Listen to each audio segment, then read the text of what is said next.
ये जो नया ट्रेंड सेट होता जा रहा है कि अगर कोई पद रिटायरमेंट के बाद पाना है तो या तो सरकार के पक्ष में फैसला देना होगा या मोदी जी की तारीफ करनी होगी। ये किसी भी लोकतंत्र के लिए बेहद ही खतरनाक है। ये संविधान के लिए भी उतना ही खतरनाक है। पर हमारे देश में ये ट्रेंड धीरे धीरे सेट होता जा रहा है। खबर जुड़ी है बीसीसीआई यानी board of control for cricket in India और सुप्रीम कोर्ट के एक पूर्व जज से। बीसीसीआई जिसके अध्यक्ष के पद पर जय शाह थे, अभी वो आईसीसी के चेयरमैन बन चुके हैं। बीसीसीआई के हेड कोच गौतम गंभीर हैं और अब एक ऐसे ही जज को बीसीसीआई में एक नया पद दे दिया गया है। भाई अगर सरकार का काम करेंगे और सरकार की तारीफ करेंगे तो इनाम तो मिलेगा ही। पर अब ये सवाल उठ रहा है कि अगर पद की लालच में सरकार की तारीफ में कसीदे पढ़े जाएंगे और फैसले लिए जाएंगे तो इंसाफ कैसे होगा। तो क्या है पूरा मामला और कौन से जज को मिला है कौन सा नया पद, बताएंगे आपको इस वीडियो में।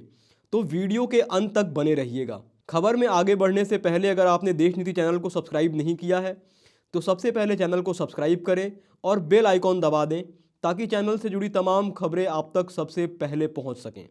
दोस्तों, जस्टिस अरुण मिश्रा जो मोदी की तारीफ में कसीदे पढ़ते नहीं थकते, जिन्होंने एक मंच से खड़े होकर ये कहा था कि प्रधानमंत्री मोदी एक ऐसे बहुमुखी प्रतिभा के धनी व्यक्ति हैं जो वैश्विक स्तर पर सोचते हैं और स्थानीय स्तर पर काम करते हैं। अब इस सुप्रीम कोर्ट के पूर्व जज को मोदी सरकार ने एक और इनाम दे दिया है। जस्टिस अरुण मिश्रा को अब बीसीसीआई का नया लोकपाल नियुक्त किया गया है। जस्टिस अरुण मिश्रा अब बीसीसीआई में लोकपाल और नैतिक अधिकारी के रूप में कार्यरत होंगे। जस्टिस अरुण मिश्रा जिनको पहले नेशनल ह्यूमन राइट्स कमीशन का हेड बनाया गया और इनका कार्यकाल पिछले साल जून में खत्म हुआ और अब 6 महीने के बाद ही जस्टिस अरुण मिश्रा को एक बार फिर से एक नए पद पर नियुक्त कर दिया गया है। इसीलिए हम कह रहे हैं कि हमारे देश में ये जो नया ट्रेंड सेट होता जा रहा है कि अगर रिटायरमेंट के बाद किसी पद पर नियुक्ति लेनी है तो सरकार की तारीफ में कसीदे पढ़ दो या सरकार के पक्ष में फैसले सुना दो, आपका पोस्ट रिटायरमेंट प्लान सरकार तैयार कर देगी। दोस्तों, अयोध्या केस का जब जजमेंट आया तब सुप्रीम कोर्ट के उस बेंच में 5 जज थे। इस बेंच में CJI Raman Gogoi, CJI Sharad Bobde, justice D Y Chandrachud, Ashok Bhushan और जस्टिस अब्दुल नज़ीर थे। ये फैसला सुनाते वक्त कहा गया था कि ये फैसला किसी एक जज ने नहीं बल्कि सभी जजेस ने मिलकर लिखा है।